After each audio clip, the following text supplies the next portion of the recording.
Why Gen Zs are refusing to pay black tax. Imagine unapata do, then all of a sudden responsibility ya kila msee kwa familia yako imekuwa yako. Takulipa rent, school fee, funding your cousins. Black tax in Kenya is not just support.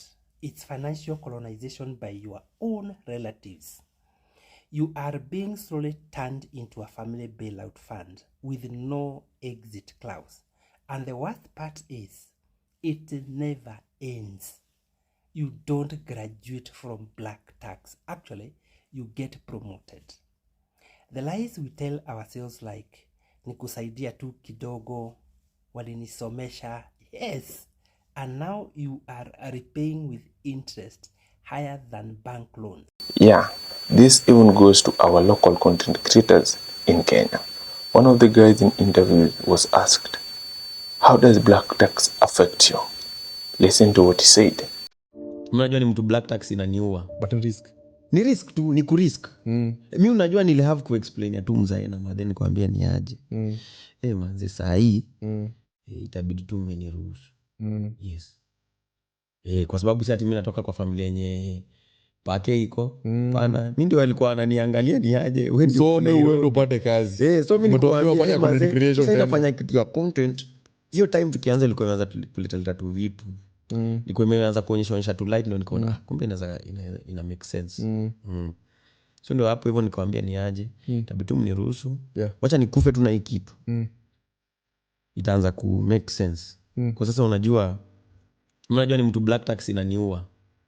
Sijaisema hivyo mtandao. Budget. Kuna vitu nilikuwa nazo expensive nikahave kuuza. Nipatie hiyo doni tumanishage home. Ishikilia watu for a short duration. Mimi nikitafutana na the late Fred Omondi na MC Pau. Kikimbizana tu nao. Tuende hizo clubs zenye walikuwa na MC wananipiga pake. Hiyo kidogo na si.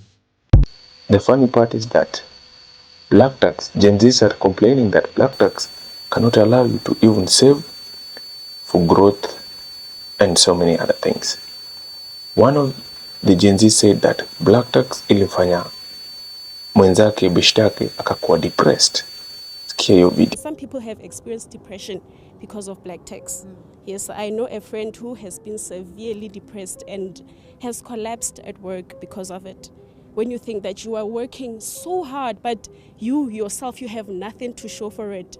You see, then you'll find that we are a group of people, maybe we are aged 22, we're working the same job, somebody has a car, some have an apartment, you have nothing to show for it. But you are at work every day from 8 till 5. But yeah, that's when they ask you, what are you doing with your money? Then you just... And there was a bold young man mwenye aliambia mamake yeye sio bwana yake kwa sababu black tax was weighing him down way further. Angalia your video. So your story is you're a firstborn and you take care of your family, and you're saying financially it's been quite heavy. There's a time I told my mother I'm not your husband. And how did that go down with your mother? I didn't care.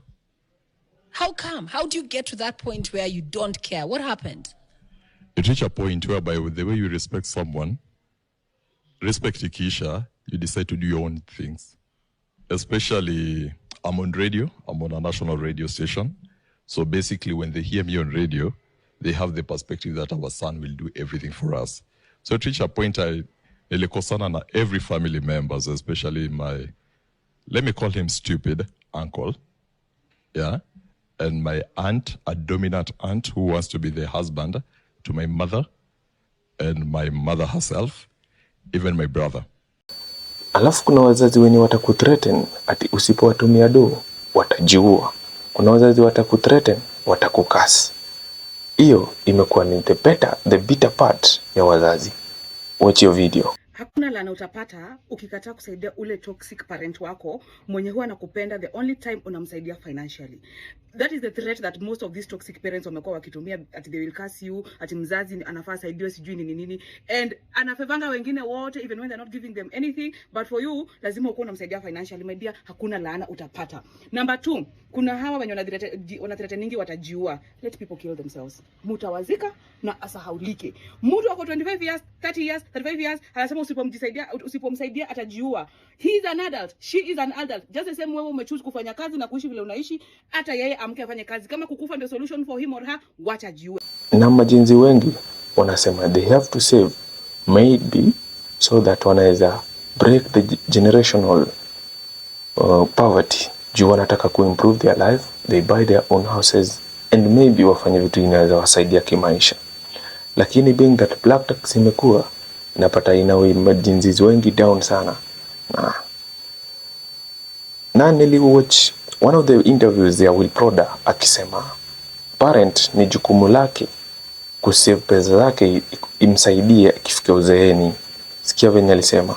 Kama mtoto wako ni Gen Z, unafikiri ya kwamba utamtegemea uzeeni wako? Utakufa.